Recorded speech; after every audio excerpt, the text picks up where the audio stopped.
안녕하세요. 오늘은 장애2의 교육 시간입니다. 장애2의 교육을 통해 학생들이 장애에 대해 이해하고 장애의 인식이 개선되는 시간이 되었으면 좋겠습니다. 또한 장애에 대한 차별이나 편견이 사라지길 기대합니다. 그럼 장애인식 개선교육, 장애2의 교육 시작하겠습니다. 먼저 장애인이란 장애인복지법에 따르면 신체적, 정신적인 장애로 오랫동안 일상생활이나 사회생활에서 상당한 제약을 받는 사람을 말합니다. 신체적이나 정신적인 장애로 개인적인 부분으로 일상생활이 어려운 사람을 말하는데요. 반면에 유엔 장애인 인권권리 협약에서는 신체적 요소뿐만 아니라 사회 환경과의 상호작용을 통해 참여를 제한받는 사람을 말합니다. 즉, 개인의 부분뿐만 아니라 사회적인 부분도 문제가 있다는 거죠. 장애를 바라보는 관점이 개인의 시각에서 사회로 변화함을 알려주는 부분입니다. 예를 들어 휠체어를 타는 사람이 계단을 만났을 경우, 당연히 계단을 오르지 못하고 장애를 겪게 되겠죠. 하지만 계단에 리프트나 또는 경사로가 있다면 더 이상 그 계단은 장애가 되지 않습니다. 그냥 넘어가면 될 수 있으니까요. 이것처럼 사회 환경이 변화되면 장애가 되지 않는 그런 사회가 될 거라고 생각합니다. 다음으로 특수교육이란 특수교육 대상자의 교육적 요구를 충족시키기 위하여 특성에 적합한 교육과정 및 특수교육 관련 서비스를 제공하여 이루어지는 교육을 말하는데요. 우리 학교도 특수교육을 하고 있습니다. 특수교육은 특수교육 대상자가 특수교육을 받고 있는데요. 특수교육 대상자는 특수교육을 필요로 하는 사람으로 선정된 사람을 말합니다. 이 사람이 교육과정뿐만 아니라 특수교육 관련 서비스도 우리 학교에서 받고 있습니다. 상담지원, 가족지원, 치료지원, 보조인력 지원 등 다양한 지원 서비스를 받는 걸 특수교육이라고 합니다. 이 특수교육이 이루어지는 곳이 특수학급과 순회학급인데요. 특수학급이란 특수교육 대상자의 통합교육을 실시하기 위하여 일반 학교에 설치된 학급을 말합니다. 그리고 순회학급이란 또 순회교육이란 특수교육 교원 및 특수교육 관련 서비스 담당 인력이 각급 학교나 의료기관, 가정 또는 복지시설 등에 있는 특수교육 대상자를 직접 방문하여 실시하는 교육을 말합니다. 우리 학교에도 순회교육 선생님이 계시는데요. 이분들이 가정이나 복지시설 등에 가서 직접 교육을 하십니다. 우리 학교에는 특수학급과 순회학급이 있습니다. 다음으로 특수교육 대상자의 장애 영역을 알아보겠습니다. 시각장애, 청각장애, 지적장애, 지체장애, 정서행동장애, 자폐성장애, 의사소통장애, 학습장애, 건강장애, 발달지체, 그 밖의 대통령령으로 정하는 장애, 이 대상이 특수교육 대상자에 해당합니다. 하지만 우리가 중요한 점은 특수교육 대상자를 장애 유형으로만, 이런 장애 종류로만 정의 내려서는 안 됩니다. 우리 모두는 성격, 외모, 장점 등이 모두 다르잖아요. 그렇듯 특수교육 대상자도 조금 다를 뿐입니다. 그 다름을 인정해주고 그 자체로 바라봐 주었으면 좋겠습니다. 그럼 장애 영역에 대해 구체적으로 알아보겠습니다. 먼저 시각장애란 시각계 손상이 심하여 시각 기능을 전혀 이용하지 못하거나 보조공학기기의 지원을 받아야 시각적 과제를 수행할 수 있는 사람으로서 시각에 의한 학습이 곤란하여 특정 광학기구, 학습 매체 등을 통하여 학습하거나 촉각 또는 청각의 학습을 주요 수단으로 사용하는 사람을 말합니다. 시각장애는 저시력과 맹이 있어요. 맹의 경우는 그 시각이 아예 보이지 않지만 저시력의 경우는 시각을 사용할 수가 있습니다. 시각장애라고 해서 모두 안 보이는 건 아닙니다. 아래 그림처럼 이렇게 시각이 보일 경우 확대 보조기기를 사용해서 확대된 글자를 볼 수 있고요. 만약에 시각을 활용하지 못한다면 옆에 있는 점자처럼 이게 손의 촉각으로 그 점자를 만져서 글자를 읽습니다. 또는 청각으로 들을 수도 있겠죠? 그럼 시각장애인을 이해해 봅시다. 시각장애인도 방금 말했듯이 볼 수 있습니다. 시각장애인이라고 해서 우리가 편견이 있는데요. 그건 아예 보이지 않는다는 거예요. 하지만 사실 시각장애인도 방금 말했듯이 일부의 시력을 사용해서 볼 수 있습니다. 두 번째로 시각장애인도 영화나 텔레비전 프로그램을 즐길 수 있습니다. 네, 청각이 발달되어 있기 때문에 청각으로 그 음성을 들어서 이제 즐길 수도 있고요. 또는 옆에 보조 선생님이 계신다면 그분들이 영화나 텔레비전 프로그램을 이게 설명해 줌으로써, 때때로 어떤 장면들이 있다면 그 장면을 설명해 줌으로써 프로그램을 즐길 수가 있습니다. 세 번째로 저시력인이 눈을 많이 사용해도 시력이 떨어지지 않습니다. 시각장애의 경우 보조인력 기기를 많이 사용하는데요. 그러다 보니까 디지털 기계를 사용해서 눈이 나빠지면 어떡하나 이렇게 걱정하는 사람도 있습니다. 하지만 저시력인이 눈을 많이 사용해도 시력은 많이 떨어지지 않습니다. 네 번째로 시각장애인 안내견은 시각장애인이 원하는 곳을 어디든 안내하지는 못합니다. 시각장애인이 우리가 그 위에 있는 사진처럼 그 강아지, 훈련된 안내견이 있어요. 이 안내견을 데리고 이제 이동을 하는 경우가 있는데요. 이 강아지가, 이 안내견이 어디든 안내할 수는 없겠죠. 그래서 시각장애인도 그 안내견을 다룰 줄 아는 연습이 많이 필요합니다. 그럼 시각장애인을 만났을 때 어떻게 해야 될까요? 먼저 시각장애인을 대할 때 시각장애인과 인사할 때는 이름을 먼저 말한 다음에 악수를 청하면 더 친밀감이 생길 수 있습니다. 앞이 잘 보이지 않기 때문에 누군가가 내 어깨나 먼저 누군가가 툭툭 말을 걸면 깜짝 놀랄 수가 있어요. 그렇기 때문에 먼저 인사를 정중하게 한 다음 그 다음 이름을 말하면 더욱더 친밀감이 생길 수 있을 것 같습니다. 두 번째로 길을 물었을 때는 방향을 구체적으로 설명해 주면 좋아요. 네, 시각장애인은 방향이 이제 앞이 정확히 방향 정의가 어렵기 때문에 만약에 길을 물게 되면 구체적으로 정확히 알려주면 좋겠습니다. 세 번째로 시각장애인을 안내할 때는 흰 지팡이의 반대편에서 팔을 잡게 하고 반보 앞에서 팔을 잡게 해서 이제 걷는 게 좋습니다. 흰 지팡이를 활용해서 걷는 사람이 있습니다. 흰 지팡이가 자신의 발과 손이 되거든요. 그렇기 때문에 그 반대편에 가서 이제 도와주는 게 좋습니다.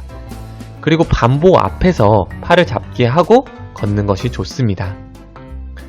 네 번째로 시각장애인과 식사할 때는 식기의 위치와 내용물을 작은 소리로 설명하고 음식물의 위치는 시계 방향으로 설명해 주는 것이 좋습니다. 12시 방향에는 김치가 있고요. 11시 방향에는 국이 있고요. 이렇게 시계 방향으로 이게 설명해 주면 시각장애인이 이해하기 쉽습니다. 다음으로 청각장애입니다. 청각장애란 청력 손실이 심하여 보청기를 착용해도 청각을 통해 의사소통이 불가능 또는 곤란한 상태이거나 청력이 남아있어도 보청기를 꼭 착용해야 청각을 통한 의사소통이 가능하여 청각에 의한 교육적 성취가 어려운 사람을 청각장애라고 합니다. 여기서도 청각장애라고 해서 아예 들리지 않는다는 사람이 아닙니다. 네, 들리는 사람도 있고요. 청각을 이용하는 사람도 있고 전혀 듣지 못하는 사람도 있는데요. 이렇게 들리는 사람들은 이 보청기를 이용해서 남아있는 청력을 이용할 수 있고요. 만약에 청각을 아예 듣지 못하는 사람이 있다면 수화를 사용해서 이야기를 할 수 있습니다. 우리가 몸짓으로 많이 이야기하잖아요. 그쵸? 그렇게 수화를 통해 이야기를 할 수가 있습니다. 청각장애인을 이해해 봅시다. 듣지 못한다고 말을 못하는 것은 아닙니다. 듣지 못해서 말을 하는 게 조금 불편할 수 있어요. 왜냐하면 자신의 목소리를 들어야 어떻게 말하는지 이게 이해할 수 있잖아요. 하지만 아예 말을 못하는 건 아니고요. 말이 조금 어눌할 수가 있어요. 하지만 그것을 가지고 놀리거나 웃거나 하면 안 되겠죠. 두 번째로 보청기를 사용해도 일반인과 마찬가지로 듣고 이해하지는 못합니다. 네, 청각장애인이 보청기를 사용하면 다 들을 수 있지 이렇게 생각할 수 있겠지만 그렇진 않습니다. 왜냐하면 듣는 부분이 달라요. 들을 수 있는 데시벨이 달라서 어떤 사람은 높은 부분을 못 들을 수 있고 어떤 사람은 낮은 부분을 이제 못 들을 수도 있고 그 보청기가 모든 청각을 다 이게 보완해 주지는 못합니다. 세 번째로 청각장애인이라도 하더라도 모두 지능지수가 낮진 않습니다. 높은 청각장애인도 많이 있습니다. 청각장애인들도 다른 사람과 대화하기를 좋아합니다. 그럼요, 네, 당연히 일반적인 사람들과 같이 대화하기를 좋아합니다. 다섯 번째로 양쪽 귀를 꽉 막는다고 청각장애가 되는 것은 아닙니다. 어떤 친구가 양쪽 귀를 막으면서 나도 청각장애인이라 이렇게 할 수 있지만 꼭 양쪽 귀를 막는다고 청각장애가 되는 건 아닙니다. 여러 부분에서 어려움이 있고 전정기관 이런 부분에서도 어려움이 있기 때문에 꼭 청각장애는 귀가 안 들리는 것만이 꼭 청각장애는 아닙니다. 다음으로 청각장애인을 만났을 때 예절을 지킵니다. 청각장애인과 대화를 나눌 때는 천천히 말을 합니다. 입을 통해서 그 글자를 알아볼 수도 있거든요. 구화를 통해서 알아볼 수 있기 때문에 그럴 때 입을 천천히 말해주고요. 아니면 이제 글로 써서 시각은 좋기 때문에 귀만 안 들리는 거잖아요. 그렇기 때문에 글로 써서 이야기를 나눠줘도 좋고요. 또는 수화를 할 수 있다면 수화로 의사소통을 하면 좋습니다. 두 번째로 청각장애인을 만났을 때 듣지 못한다고 생각하며 함부로 말하거나 반말을 사용해서는 안 됩니다. 청각장애인들도 어느 부분 들을 수도 있죠. 그렇기 때문에 반말을 사용하거나 함부로 말한다면 그것이 표현될 수 있겠죠. 절대 그러지 않도록 합니다. 세 번째로 청각장애인과 함께 일을 할 때는 눈으로 알아볼 수 있도록 시범을 먼저 보이면 너무 편리합니다. 청각장애인은 시력이 많이 발달되어 있기 때문에 시각적인 걸로 이해할 수 있어요. 그렇기 때문에 무언가를 설명할 때 장황하게 말로 설명하면 잘 듣지 못하므로 시범을 많이 보여주면 좋을 것 같습니다. 네 번째로 청각장애인과 함께 있는 곳에서 일반 사람들끼리 그를 힐끗힐끗 쳐다보면서 속삭이는 것은 오해를 불러일으킬 수 있기 때문에 가능한 삼가하는 것이 좋습니다. 청각이 들리지 잘 않기 때문에 누가 저 멀리서 속닥속닥 나를 보면서 이게 떠들고 있다면 기분이 나쁠 수 있겠죠. 그런 건 삼가해주면 좋을 것 같습니다. 다음으로 지체장애입니다. 지체장애는 기능 형태상 장애를 가지고 있거나 몸통을 지탱하거나 팔, 다리의 움직임 등의 어려움을 겪는 신체적 조건이나 상태로 인해 교육적 성취가 어려운 사람을 말합니다. 우리 친구들도 다리 다쳐본 적 있죠? 이렇게 휠체어를 타는 사람도 있고요. 걸을 수 있는 사람은 워커라는 것을 사용해서 이렇게 도움을 받아서 걷기도 합니다. 그리고 손과 발의 이제 움직임이 어려운 경우는 입이나 눈을 통해서 이렇게 보조기기를 이제 입에 막대를 물고 이렇게 눌러서 이야기를 하거나 이렇게 할 수도 있고요. 지체장애에 대해서 그러면 좀 알아보도록 하겠습니다. 지체장애인을 이해해 봅시다. 뇌성마비가 지체장애 종류 중 하나인데요. 뇌성마비는 유전되지 않습니다. 두 번째로 간질 환자가 발작을 하면 적절한 응급조치를 해줘야 됩니다. 세 번째로 뇌성마비라고 모두 지능지수가 낮은 것은 아닙니다. 우리 친구들이 이러한 오해를 하면 안 될 것 같습니다. 그럼 지체장애를 만났을 때는 어떻게 해야 될까요?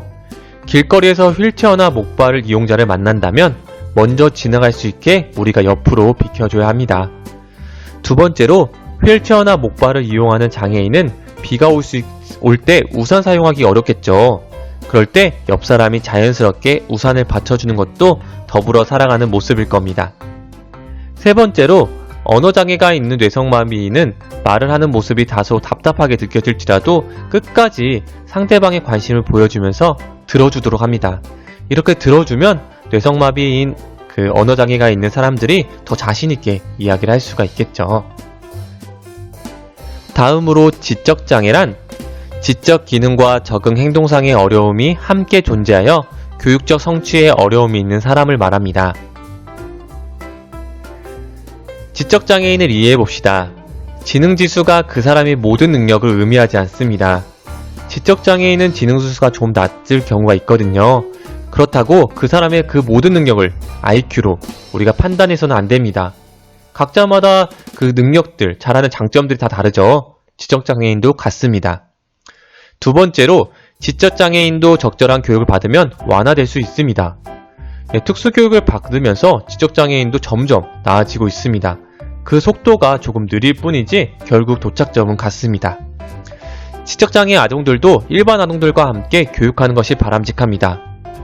왜 일반 학급에 자꾸 와서 힘들게 하느냐 이렇게 말을 하는 친구들도 있는데요. 절대 그렇게 생각하지 말고 지적장애 아동들도 일반 아동들과 함께 교육하는 것이 바람직하고 그를 통해서 모범도 배우고 또 배우는 것도 많이 있거든요. 그러니까 우리 친구들이 이해해 줍시다. 지적장애인을 만났을 때 예절을 지킵니다. 지적장애인은 괴상한 사람이나 정신분열증 환자가 아닙니다. 지적장애인을 만났을 때 이상한 눈빛으로 흘끼들끼 보거나 소리를 지르는 일이 없도록 합니다. 우리가 마트나 또는 길거리에서 지적장애인을 만나는 경우가 있습니다. 막 소리를 지르고 이상한 행동을 보이더라도 당황하지 말고 또 눈을 흘끼들끼 쳐다보거나 속닥거리는 일이 없도록 합니다. 두 번째로 지적장애인에게 병신, 바보, 머저리 등 표현을 삼가합니다. 그들은 병신도 아니고 다만 발달이 조금 늦은 사람일 뿐입니다. 세 번째로 지적장애인과 대화를 나눌 때는 쉬운 말로 짧은 문장을 사용해서 천천히 말해줍니다. 또한 그들의 말을 끝까지 들어주도록 합니다. 지적장애인의 말을 끝까지 들어주는 것만으로도 지적장애인이 자신있게 자신의 의사를 표현할 수 있거든요. 그렇기 때문에 끝까지 들어주는 것만으로도 정말 힘이 될 것 같습니다. 다음으로 자폐성 장애입니다. 사회적 상호작용과 의사소통의 결함이 있고 제한적이고 반복적인 관심과 활동을 보임으로써 교육적 성취 및 일상생활에 적응에 도움이 필요한 사람을 말합니다. 자폐성은 사회적 상호작용이 좀 어렵거든요. 우리 친구들이 이런 부분을 이해하면서 다음으로 알아볼까요? 자폐성 장애인을 이해해봅시다. 자폐성은 정신질환의 일종이 아닙니다.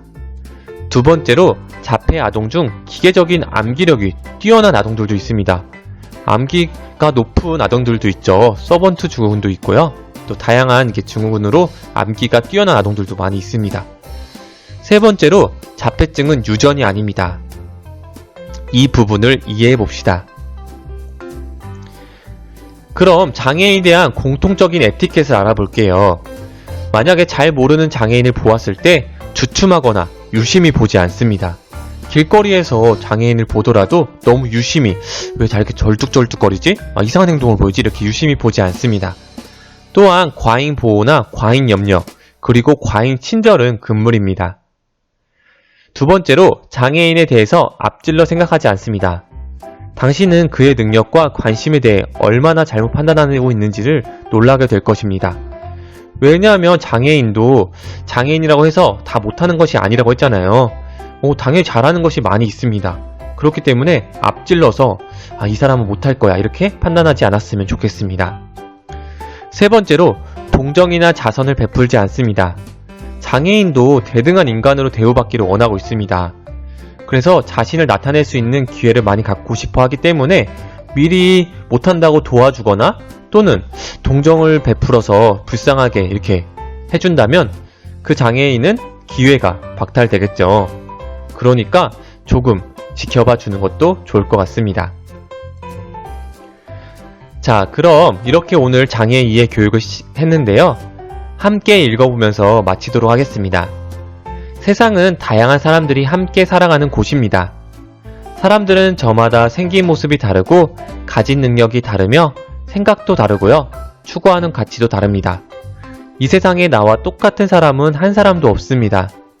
이런 다양한 사람들 중 장애인도 우리와 더불어 살아가는 친구이고 이웃이며 가족입니다. 우리 친구들도 장애인을 만났을 때 오늘 배운 내용처럼 그렇게 행동했으면 좋겠습니다. 그럼 장애 이해 교육을 마치도록 하겠습니다.